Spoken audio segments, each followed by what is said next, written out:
I am Subeksha Khadka, former Miss Nepal International 2012. I'm a media personality myself. It's been 7 years that I've worked in the television field, and I'm running my own business right now. Someone who has a never-ending dream like all of you. Kalimpong is a second home to me because my mom was born and brought up here. She studied here. So I've had a lot of amazing, beautiful memories here in the country, in Kalimpong space. And whenever I come here, I always go back home with this positive energy because this place is small, yet it has made the most out of whatever it has. Be it the infrastructure, be it the schools and universities that residing here in Kalimpong itself. And walking the streets, I meet so many very humble and humorous and fun-loving people who is always there welcoming you with a wonderful smile. So these are the things that I go back home with whenever I leave Kalimpong. And this time, this event, Youth and Truth, has invited me here to interact with you all, the young generation of Kalimpong. And I'm so privileged, it's an honor to be here right now, standing with such eminent speakers, professors, teachers, and everyone.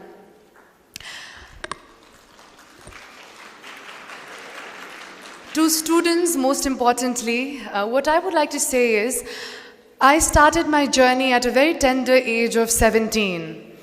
And we live in a society where we're always said that "Arule ke bhanla, manchele ke sochla."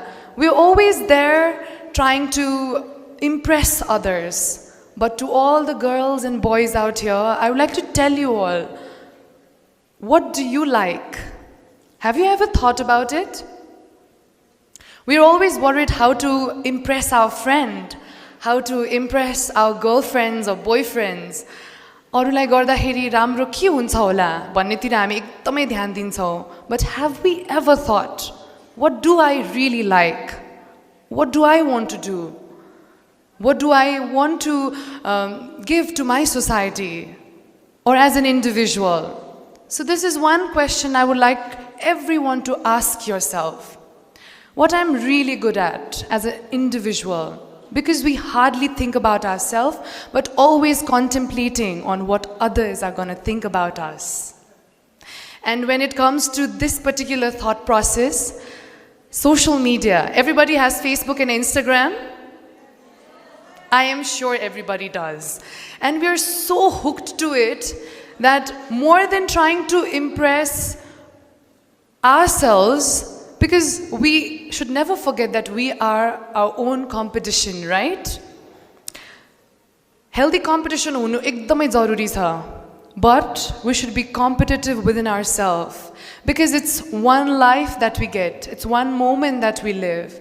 Live it up to the fullest.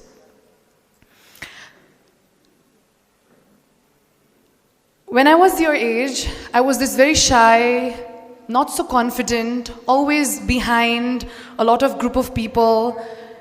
When teachers used to ask questions, I was someone who was always hesitant to answer.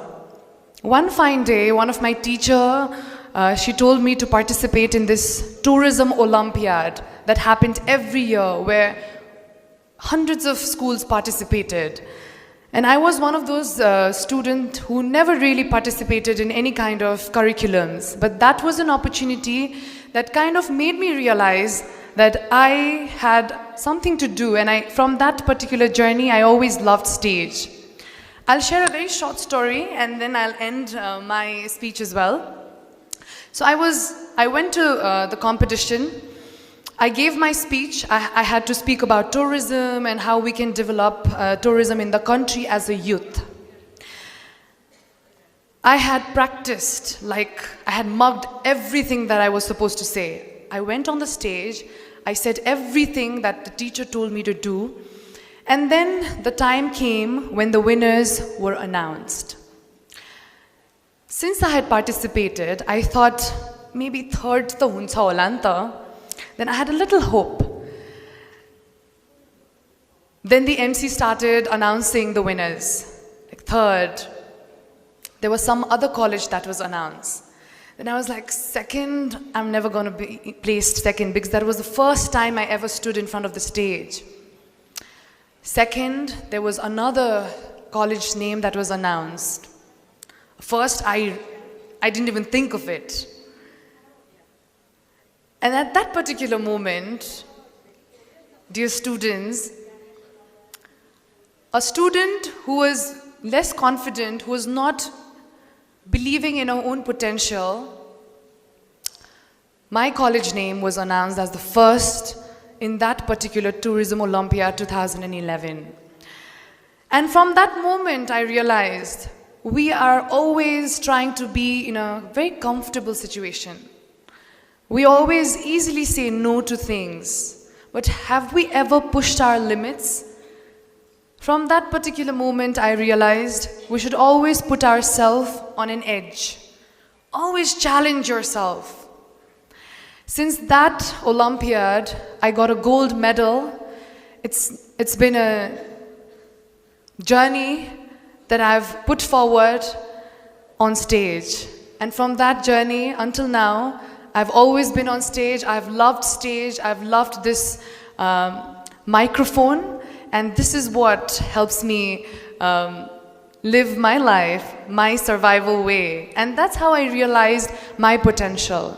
So what I would like to tell you all is, sometimes we don't realize, so we always think of different ways. But sometimes putting ourselves on an edge, when someone's pushing you, that's when you realize your potential. In the beginning, I said, we don't believe in ourselves. Come on, if you don't believe in yourself, how is everyone around you going to believe in you, right? So start believing in your potential. If you want to do something, opt for it. If you think you're good at singing, if you're good at dancing, start taking classes. Sharpen the talents that you have and polish the things that you're weak in. Because no one's perfect. It's practice, perseverance, and consistency that makes a person a better human and a better version of who you were yesterday.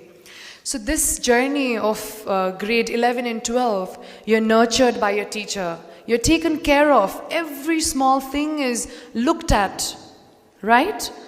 So as soon as you move out of this college, out of these boundaries, what's going to happen? You're going to face the real world. So when a teacher asks you a question in your school, in your class, make sure that you answer. Give a wrong answer. It's always good to make mistakes. Don't hesitate. Make as many mistakes here